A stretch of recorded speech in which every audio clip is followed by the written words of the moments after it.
क्या सोच रहे हो संजय? है अब फिर से कोई नया प्लान? हाँ यश, मेरे पास एक नया प्लान है। संजय अब बस भी करो, तुम्हें तो किसी सरकारी प्लानिंग कमीशन में होना चाहिए था। जब देखो तो प्लान ही करते रहते हो और आगे उस प्लान का कुछ भी नहीं। नहीं यश, मेरे सारे प्लान्स फुल प्रूफ होते हैं। यही मैंने सोचा था। ये सोचकर मैंने नंदिनी को कुछ भी नहीं बताया। इनफैक्ट तुम्हारे कहने के मुताबिक मैंने सिया का साथ दिया, ये सोचकर कि सिया अपने आप ही आगे जाकर फंस जाएगी। लेकिन क्या हुआ? तुम्हारे इस फूल प्रूफ प्लान में हम खुद ही फूल बन गए। अरे यार, तुम फिक्र क्यों करते हो? हाँ, फिक्र नहीं करूं तो और क्या करूंगा? तुम ही बताओ। तुम्हारे कहने के मुताबिक सिया को इस घर से निकल जाना चाहिए था, सही है? लेकिन क्या हुआ? हर मुसीबत की तरह वो इस मुसीबत से ही बाहर निकल गई। देखो यश, इसमें मेरा कोई कसूर नहीं है। हर बार कोई ना कोई आकर धोखा दे जाता है। इस बार भी निकिता जी ने सिया की मदद करके सब कुछ चौपट कर दिया। तो अब हम क्या करेंगे? तुम कहो तो मैं सोचूं? नहीं यश, सोचने का काम सिर्फ मेरा है। तुम उस घर में इतने समय से कुछ सोच नहीं पाए तो अब क्या सोचोगे? तुम सिर्फ वही करोगे जो मैं बोलूंगा। देखो संजय, पानी अब सर के ऊपर से गुजर चुका है। तुम्हें पता है, सिया ने तो इनफैक्ट ये भी कह दिया नंदिनी से आज कि वो निकिता और उस घर की बहू है और हम लोग उसके रहमो करम पर रह रहे हैं। जानता हूं सिया की हिम्मत बहुत बढ़ गई है, लेकिन बकरे की मां कब तक खैर बनाएगी? खैर, फिलहाल तुम ये पैसे रखो। इसकी क्या जरूरत थी संजय? लेकिन एक बात बताओ संजय, तुम सिया से शादी पैसों के लिए करना चाहते थे ना? फिर इतने सारे पैसे तुम्हारे पास आते कहां से? देखो यश, नफरत प्यार से बहुत बड़ी ताकत होती है। जो काम प्यार नहीं करवा सकता वो नफरत करवा देती है। सिया के लिए मेरी नफरत हर हद को पार कर चुकी है। सिया से बदला लेने के लिए मैं कुछ भी कर सकता हूं। तुम्हें सोचने की कोई जरूरत नहीं कि मैं पैसे कहां से लाता हूं। तुम सिर्फ नोट के लो।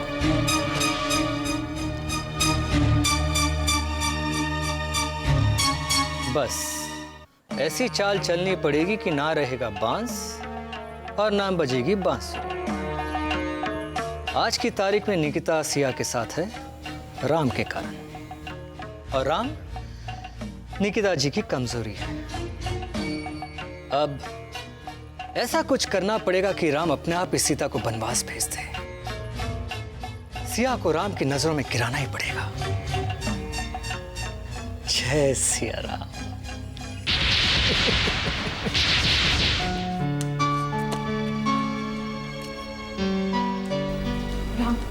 फाइन। और तुम्हारी ब्रीफकेस। थैंक्स। हो गई तैयारी? हाँ माँ। मैं नाश्ता लाई हूँ तुम्हारे लिए। माँ, आपने फिर से तकलीफ क्यों की? इसमें तकलीफ कैसी बेटा? मैंने तुमसे पहले भी कहा है, एक माँ अपने बच्चों को जब अपने हाथों से बना के खिलाती है ना, तो उसे कितना सुकून मिलता है। मैं तो चाहती हूँ कि मैं सब कुछ अपने हाथों से करूँ तुम्हारे लिए। आप बातें बंद, चलो नाश्ता करो। सच माँ, तुम्हारे हाथ से खाने में जो स्वाद है ना, वो दुनिया के किसी खाने में नहीं है। हट, मस्का मार रहा है? नहीं माँ, सच कह रहा हूँ, तुम्हारी कसम। बेटा कसम मत खाओ, मुझे तुम्हारी हर बात पे विश्वास है। अच्छा, अगर अपनी माँ से इतना प्यार करते हो तो उसकी एक बात मानोगे? आप कहकर तो देखिए। मैं चाहती हूँ बेटा कि तुम नाथ एम्पायर का बिजनेस ज्वाइन कर लो।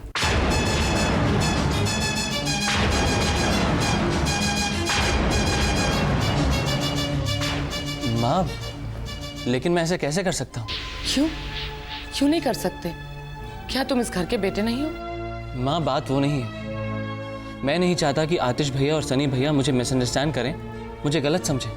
देखो बेटा, सनी ने तो तुम्हें एक्सेप्ट कर ही लिया है। रही आतिश की बात, तो वो भी धीरे धीरे एक्सेप्ट कर ही लेगा तुम्हें। पर माँ, मेरा अपना बिजनेस भी तो है। तो मैं तुम्हें कहाँ कह रही हूँ उसे छोड़ने के लिए, लेकिन कभी कभार हमारे ऑफिस भी जाया करो, मुझे अच्छा लगेगा। माँ, मैं इस परिवार में आकर बहुत खुश हूँ। अब मुझे ऑफिस जाने की क्या जरूरत है? नहीं राम, तुम्हें ऑफिस जाना चाहिए। परिवार में सिर्फ एक साथ रहने से अपनापन नहीं आता।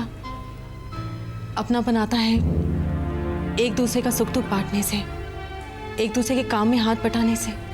इस परिवार का सदस्य होने के नाते ये तुम्हारा हक ही नहीं, तुम्हारा फर्ज बनता है।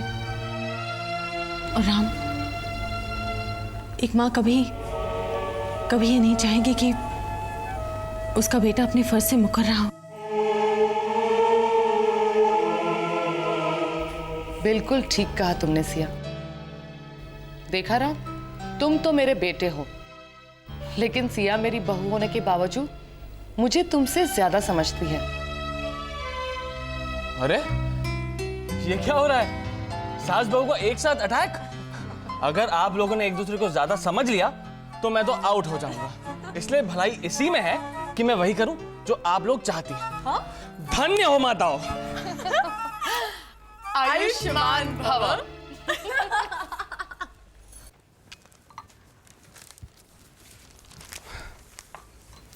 सोनिया, मोनू अभी तक उठा नहीं? उठा था, मैंने वापस सुला दिया।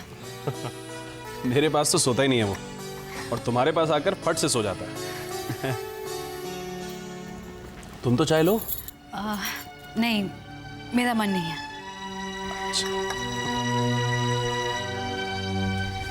आतिश, मोनू के नाम से जो एफडी करवानी थी वो करवा ली क्या? ओह गॉड, मैं तो बिल्कुल ही भूल गया। मैं आज करवा देता हूँ। इट्स ओके, मैंने करवा ली है और साथ में एक पॉलिसी भी खरीद ली है। सोनिया, मोनू का जितना ख्याल तुम रखती हो कोई और नहीं रख सकता। माँ हूँ भाई, अगर मैं ख्याल नहीं रखूंगी तो कौन रखेगा? अजीब सी बात है, पहले तुम मोनू को एक्सेप्ट करने को तैयार नहीं थी, और अब वो तुम्हारे साथ इतना घुल मिल गया है कि तुम्हारे बिना रह ही नहीं पाता। वो तो हाँ जानता हूं मैं, किसी को भी अपनाने में शुरू में तकलीफ होती है, लेकिन एक बार उसे अपना लो तो फिर वो बंधन अटूट हो जाते हैं, है ना? सही कहा तुमने, किसी को जल्दी एक्सेप्ट करना आसान नहीं होता।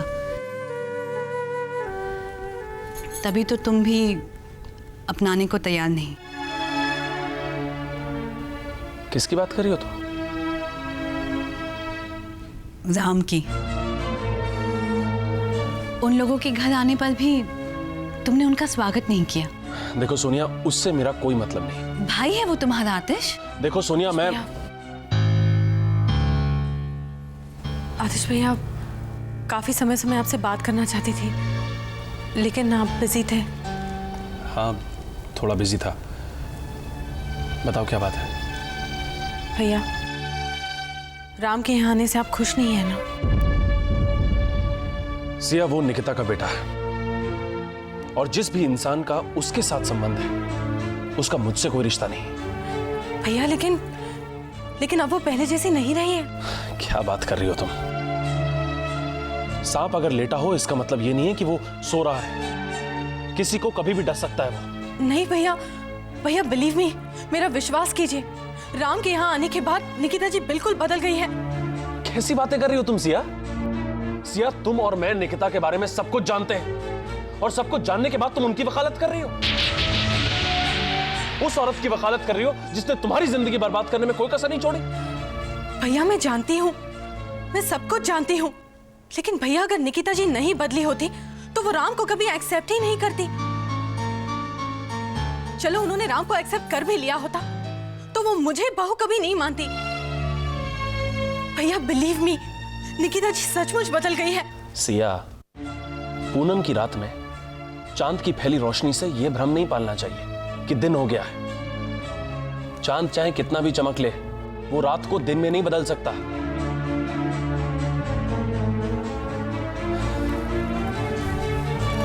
भैया, देखो सिया, तुम मेरी बहन हो और हमेशा रहोगी।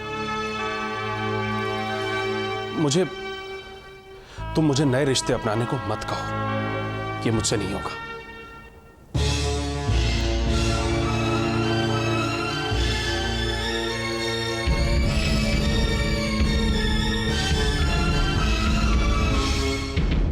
ये नात रिफाइनरीज की फाइल है, ये नात कॉस्मेटिक्स की, ये नात टेक्सटाइल्स की। अरे माँ बस, ये सब पढ़ते पढ़ते कितना वक्त लग जाएगा जानती हैं आप? बेटा, तुम्हें सब कुछ इसी वक्त नहीं पढ़ना है, धीरे धीरे सब समझ जाओगे।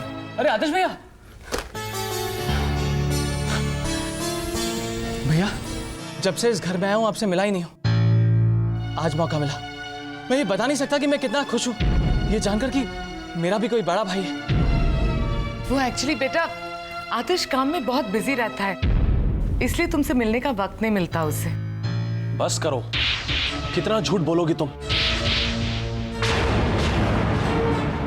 किस किस से कब तक झूठ बोलती रहोगी तुम? साफ साफ अपने बेटे से क्यों नहीं कह देती कि मुझे तुम्हारी किसी बात पर यकीन नहीं है? नफरत करता हूं मैं तुमसे। तुमने हमारी मां बनकर मां के नाम को अपमानित किया है, कलंकित किया है। और तुम्हारा मुझसे कोई रिश्ता नहीं है। मैं किसी का बड़ा भाई नहीं हूं, और खासकर उस आदमी का जो इसका बेटा हो। ये आप कैसी बातें कर रहे हैं आतिश भैया? मैं बिल्कुल ठीक कह रहा हूं। तुम इसके साथ रहोगे तो ये तुम्हें भी बर्बाद कर देगी। बस इसके आगे और एक लफ्ज मत कहना। बहुत कुछ सोचा था आपके बारे में। सोचा था मेरा एक बड़ा भाई है जिसके साथ मिलकर मैं दुनिया से लड़ सकूंगा, भाई भाई की मिसाल कायम करूंगा। लेकिन अफसोस आज आपसे मुझे यह कहना पड़ रहा है कि आइंदा मेरी माँ की बेइज्जती करने की कोशिश मत करना, क्योंकि मुझसे ये बर्दाश्त नहीं होता। हाँ, जब तुम्हें अपनी माँ के बारे में पता लगेगा तो तुम भी शर्मिंदा होगे ये कहने में कि तुम इसके बेटे हो। अपनी जबान को लगाम दीजिए, वरना मुझसे बुरा कोई नहीं होगा। अच्छा, क्या कर लोगे तुम? क्या कर लोगे तुम? अरे जानते कितना हो तुम इसे? 4 दिन से? मुझसे पूछो, मैं सब जानता हूं इसके बारे में। कितनी मक्कारी की है इसने, मुझसे पूछो। आतिश!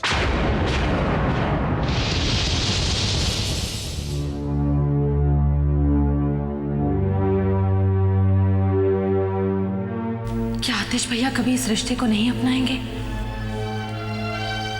क्या होगा आगे? मैं आतिश भैया और राम के बीच तनाव कभी बर्दाश्त नहीं कर सकूंगी, कभी नहीं। सिया, सिया जल्दी चलो। क्या हुआ भाभी? वो बाहर। क्या हुआ? वो बाहर आतिश और राम में झगड़ा हो गया। क्या? चलो चलो जल्दी। अरे एहसान मानो इनका, जिन्होंने इस घर को और आप लोगों को संभाले रखा हुआ है। अगर नहीं संभालती तो पता नहीं क्या होता आप लोगों का। इन्होंने इस घर को संभाला है, इन्होंने इस घर को संभाला है। इनकी वजह से ये घर बिखरा है, तोड़ दिया इन्होंने इस घर को, और पता नहीं क्या क्या किया है मेरी जिंदगी के साथ। मैं अपनी माँ के बारे में एक लफ्ज नहीं सुनना चाहता। हाँ, तुम तो इनकी तरफदारी करोगे ना, इनके साथ मिले जो हुए हो तुम। हाँ, मिला हुआ हूँ। हर बेटा अपनी माँ की तरफदारी करता है, लेकिन अफसोस तुमने तो माँ बेटे के रिश्ते को बेइज्जत किया है। मेरा इससे कोई रिश्ता नहीं है। और जहां तक मां के प्यार की बात है ना, जितना सौतेलापन इसने मुझे दिया है ना, उतना आज तक किसी सौतेली मां ने अपने बेटे को नहीं दिया होगा। राम, आतिश भैया, ये क्या हो रहा है? आप दोनों लड़ क्यों रहे हैं? आतिश भैया प्लीज प्लीज भैया, आप ऑफिस जाने वाले थे ना, प्लीज ऑफिस चले जाइए, लेकिन लड़िए मत प्लीज भैया।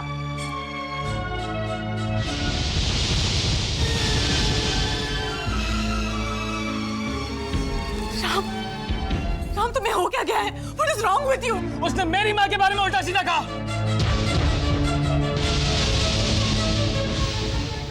राम, वो उनकी माँ भी है। अगर उन्होंने कुछ कहा है तो अपनी माँ से भी कहा है।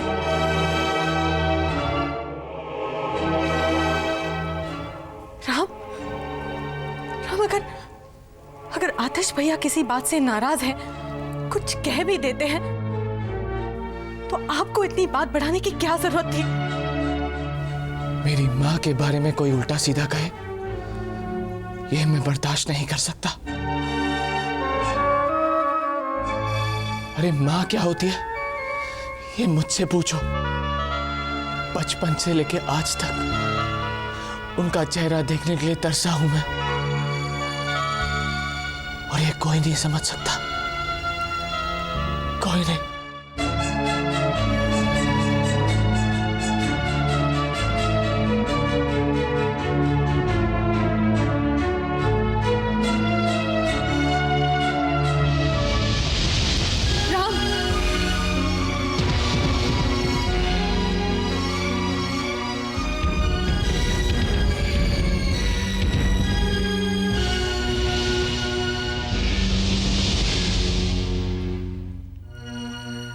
I'm really sorry. आप प्लीज मुझे गलत मत समझिए। मेरा मतलब राम को तकलीफ पहुंचाने का नहीं था।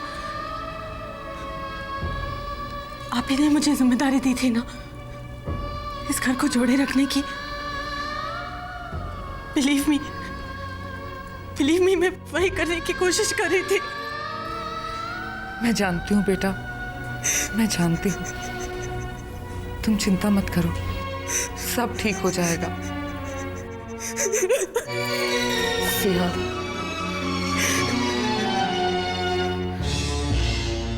तुमने हमारी माँ के नाम को कलंकित किया। मैं किसी का बड़ा भाई नहीं हूँ, खासकर उस आदमी का जो इसका बेटा।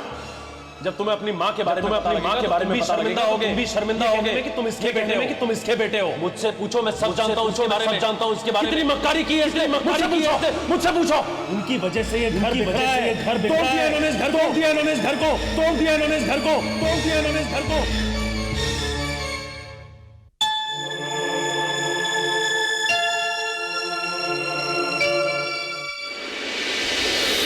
मम्मा आ गई।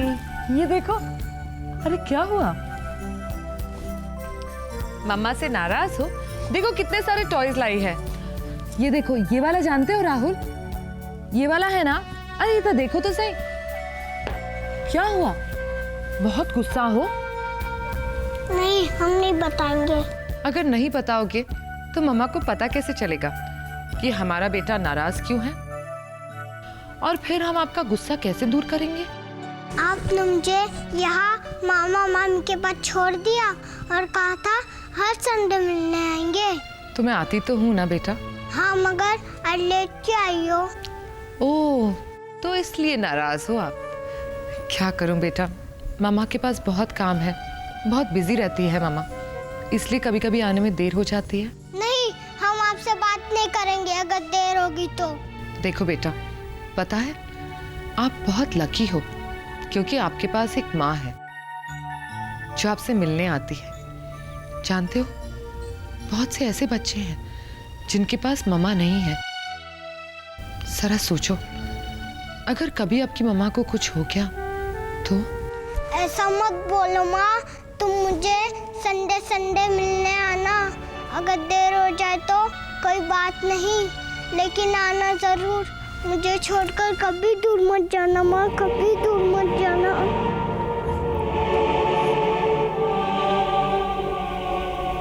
आपने तो मुझसे कहा था कि आप कभी मुझसे दूर नहीं जाएंगे। फिर कितनी दूर चली गई थी मुझसे, और आज जब मिली हो तो कोई आपका अपमान करे, ये मैं नहीं सहन कर सकता, नहीं कर सकता।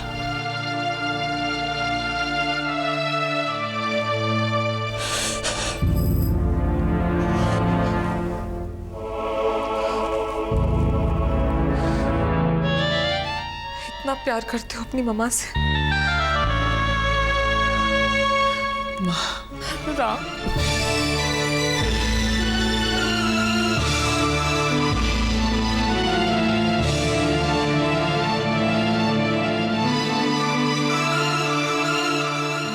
निकिता जी के अतीत में जो हुआ हो, उन्होंने जो कुछ भी किया हो, मैं नहीं जानती।